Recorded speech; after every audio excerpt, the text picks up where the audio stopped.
Pakistan Russia की दोस्ती देख के या उसकी इन्वेस्टमेंट देख के या डिप्लोमेसी इंडिया की फेल देख के आप इंडियन जर्नलिस्ट किस तरह रो रहे हैं, पहले आप इनकी चीखें सुनो। नमस्कार, NokingNews.com में आपका स्वागत है। मैं हूं गिरिजेश वशिष्ठ।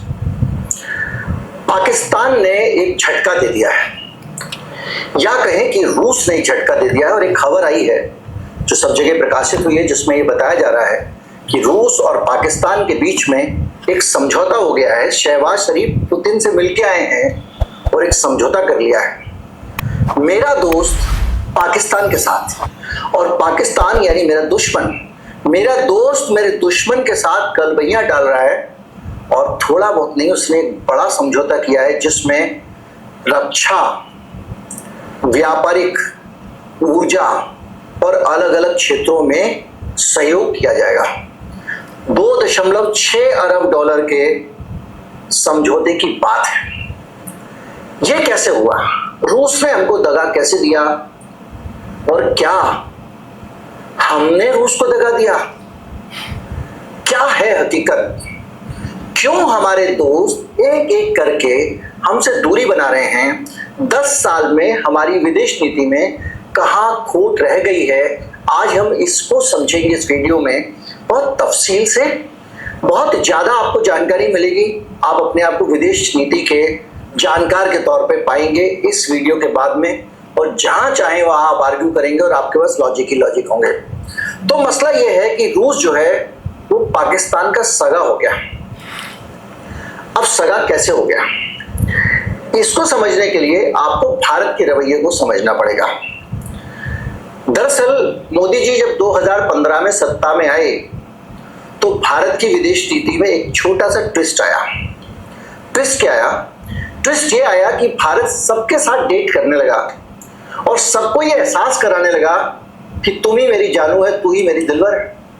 गलत बोल रहा है भाई। पूरी दुनिया में सिर्फ भारत ही फीमेल जेंडर है, यानी कि माता है, फीमेल हुई। बाकी सब तो मेल अपने आप को कोई शेर बोलता है, कोई मर्द का बच्चा बोलता है, इस तरह क्लेम करता है। तो आप ये बोलो कि आप एक व्हाइट कॉलर रंडी बने हुए थे, हर किसी को दे रहे थे, ये आप बोलो। तो ये आप नहीं बोल सकते डेट कर रहा था। आपके साथ, आपने लोगों के साथ करना शुरू करी, आप फीमेल थे, आप सबसे ठुकवा रहे थे। और ये तू ही मेरी जानू है, तू ही मेरी दिलबर सबके साथ कह रहा है। डेट सबको करेगा, शादी किसी से नहीं करेगा।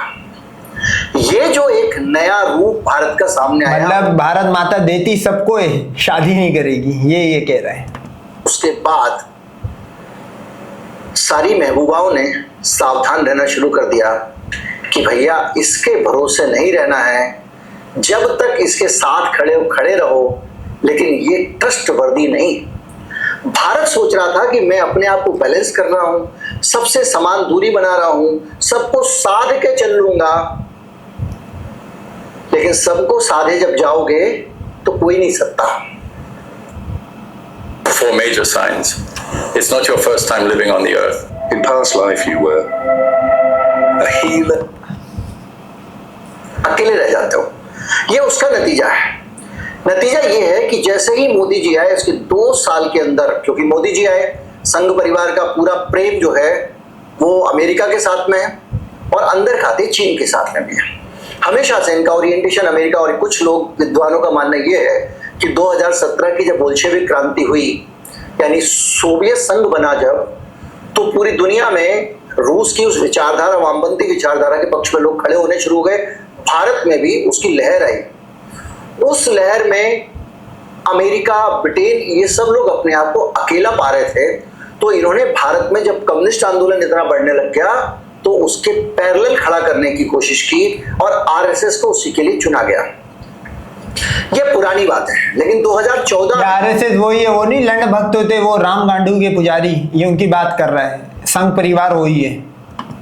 जब मोदी जी तस्वीर में आते हैं तो तस्वीर में आने के बाद 2 साल में क्या होता है कि वो रूस को पाकिस्तान के हिस्से में धकेल देते हैं। रूस मोदी जी के आने के 2 साल बाद ही पाकिस्तान, नहीं धकेल क्या देते, रूस की पाकिस्तान के सामने औकात क्या है? आईएसआई लास्ट टाइम एक्टिव हुई थी, मेरे ख्याल में तुर्कमेनिस्तान, अजरबैजान, बहुत सारी कंट्रीज बना दी थी। तो रूस की कोई इतनी बड़ी औकात नहीं है हमारे सामने। रूस जूती था हमारी और आज भी जूती है, इन्वेस्टमेंट कर रहा है वो अपने फायदे के लिए। क्योंकि जब सारे यहाँ इन्वेस्टमेंट कर रहे थे उसने कहा कि मैं क्यों पाकिस्तान से अलग रह के पाकिस्तान का दुश्मन बना रहूं। तो ये समझना होगा, जैसे तुम न्यूट्रल थे ना यूक्रेन रशिया की वॉर में, तो इस जंग में जब तुम्हें जूते पड़े पाकिस्तान की तरफ से, बंबू दिया गया, और जब तुम्हारे साथ नहीं आया तो उसने भी कहा मैं भी न्यूट्रल हूं भाई, तेरी तरह ही हूं के साथ कुछ रकम करने लगा था। हालत यह है कि उसने दुश्बा किया, यानी रूसी में इसका मतलब है मुक्त मित्रता, और ये एक संयुक्त सैन्य अभ्यासों की श्रृंखला की शुरुआत थी जो कि पाकिस्तान में उसके बाद 2024 में उसका दूसरा हिस्सा भी हुआ, जिसमें पाकिस्तान और ये जो आपका रूस है इनकी सेनाओं ने संयुक्त युद्धाभ्यास किया। सोचिए, हमारा जन्मांतर का दोस्त पाकिस्तान के साथ चला गया 2 साल के अंदर पदार्पण के स्टार्टिंग का बात, और उसने उसके साथ युद्धाभ्यास शुरू कर दिया, यानी दोनों सेनाएं एक दूसरे के साथ प्रैक्टिस कर रही थी और एक दूसरे को ट्रेंड कर रही थी। इसका नतीजा ये हुआ, उसके साथ फिर पब्बी में नेशनल काउंटर टेररिज्म सेंटर में 2024 में फिर आयोजित हुआ, और स्पेशल पहाड़ी और वन क्षेत्रों की जो इकाइयां हैं उन्होंने आतंकवाद विरोधी अभियानों, टोही मिशनों और घात लगाकर हमलों की रणनीति का अभ्यास किया। अब सोचिए, टोही मिशन और घात लगाकर हमला, इन 2 विद्याओं की पाकिस्तान को जरूरत किस लिए है? जाहिर बात है इसकी सबसे ज्यादा, एक गुरिल्ला युद्ध के हिस्से हुए ना, और इसकी सबसे ज्यादा जरूरत पाकिस्तान को होती है आतंकवाद को में होती है। आतंकवादी ऐसे हमला करते हैं घात लगा के, तो वो ट्रेनिंग जो रूस के साथ ले रहा पाकिस्तान, अगर हम पूरे इस सिनेरियो को सही माने भारत सरकार के अच्छा, ये अपने पॉइंट ऑफ व्यू से बता रहा है क्योंकि हिंदू है, इनके लिमिटेड लैंड था तो लिमिटेड सोच है। ये एम्ब्यूश को बोल रहा है, वो जो घात लगा के जो करते हैं मुजाहिदीन। और मेरे भाई, इस एम्ब्यूश से ना रशिया की जो ये सोवियत यूनियन थी जो तालिबान ने तोड़ी थी, वो भी एम्ब्यूश लगाती थी। तो ये रशिया ने नहीं निकाला है, ये पाकिस्तान तालिबान हम मुसलमानों ने निकाला हुआ, और इससे ही हम टुकड़े करते हैं। जैसे तुम्हारे फौजियों को कुत्ते की तरह जम्मू कश्मीर में काट पीट के फेंक दिया, तो फिर तुम लोग बोलते हो बेट कमांडो, एसएजी कमांडो, पाकिस्तान फला ढिमकाना। वो बेसिकली एम्ब्यूश होती है, और वो मुजाहिदीन को सबसे ज्यादा आती है। रूस कोई इतना बड़ा फन्ने खान नहीं है। रूस की जो औकात है, पिछले 1 साल के अंदर उसके ISIS ने घुस के उसके शॉपिंग मॉल के अंदर 170 को फड़का दिया था। वो कितना बड़ा फन्ने खान है। आज उसके जहाज पे ड्रोन अटैक मार दिया, उसको इतना नहीं पता लगा, वो हमें पता है। तो तुम्हारा बाप जो है वो भी नकारा है रूस, ये भी मैं आपको बता दूं। को सही माने और पूरी दुनिया में इसको अगर सही माने, तो पाकिस्तान आतंकवादियों को उस समझ का, उस ट्रेनिंग को ट्रांसफर कर रहा था। 2018 में फिर से यह अभ्यास हुआ, 2020 में अभ्यास हुआ, 2024 में अभ्यास हुआ। पहला हुआ 16 में, तीसरा हुआ 18 में, और इसके अलावा चौथा हुआ 20 में, और इसके बाद 24 में। कुल मिला के यह अभ्यास हुआ। इसके साथ पैसिफिक अरेबियन मॉनसून एक अभ्यास का नाम रखा गया था, नौसेनिक अभ्यास, जो भी 25 में पाकिस्तानी नौसेनाओं ने अरब सागर में अरेबियन मॉनसून नाम से पासिंग एक्सरसाइज की। संयुक्त नौसैनिक अभ्यास, समुद्र के अंदर हमारे पास अगर INS विक्रांत है तो पाकिस्तान के पास कुछ नहीं था। अब पाकिस्तान के पास 4 लड़ाकू जहाज हैं, जिसमें 2 उसको चीन ने दिए हैं, और उनको उसी समुद्र में तैनात किया गया है जो समुद्र हमारे गुजरात और हमारे बंबई के किनारे वाला है, यानी अरब सागर 2। तो ये जो चीजें हैं ये बताती है। इसी के अलावा बहुपक्षीय सैनिक अभ्यास में भी अरब सागर में रूस में पाकिस्तान ने और दूसरे लोगों ने हिस्सा लिया। इसके साथ साथ कॉकस 2020 का भी एक रणनीतिक अभ्यास हुआ। तो कुल मिला के पाकिस्तान को 2016 से पहले आप कभी रूस के साथ नहीं पाओगे। पाकिस्तान के साथ रूस चाह के चला गया। उसकी वजह क्या थी, इसको हम समझते हैं। 2014 आते ही कैसे भारत की विदेश नीति ने पलटी मारी, और पलटी मार रहे हो, डेट कर रहे हो दूसरों को, मोहब्बत की पीन बढ़ा रहे हो दूसरों से, और पुरानी वाली को कह रहे मैं तेरा सगा हूं।